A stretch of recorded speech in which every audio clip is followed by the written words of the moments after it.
over the last 20, 25 years, the lion's share of countries in the region have enjoyed a period of very rapid growth. Growth which has actually been associated with improvement in development outcomes. So life expectancy rates have increased from 50 to 60 years. Maternal and infant mortality outcomes have declined, really important measures of well-being. So we've seen this very strong progress. We're now kind of in a bit more challenging phase. Growth has decelerated in some countries, particularly the oil exporting countries. So they're facing particular macroeconomic challenges that need to be addressed.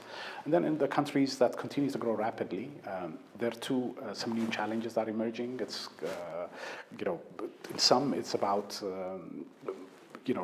striking a healthier balance between investment and spending. And in others, it's about how to facilitate export diversification, industrial diversification. So this is the range of issues that we're working on with countries in the region.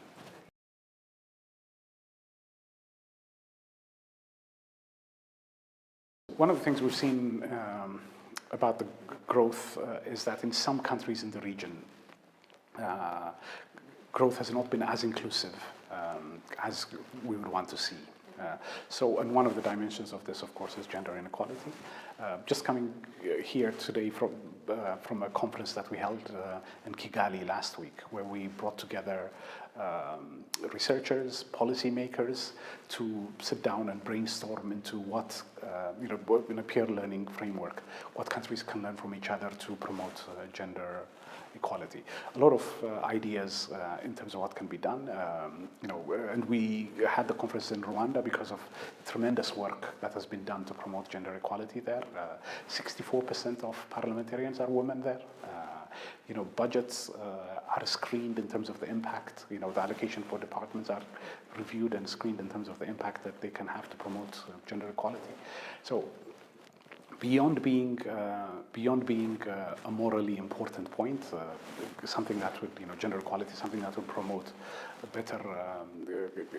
better equality or reduce the level of inequality in the region. It's also smart economics.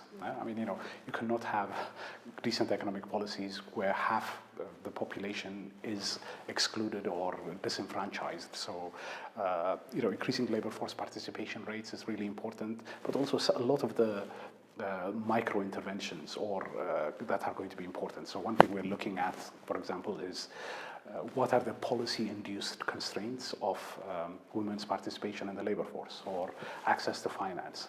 And at least the policy-induced part can be addressed by removing policies. So that's the realm of work we're doing.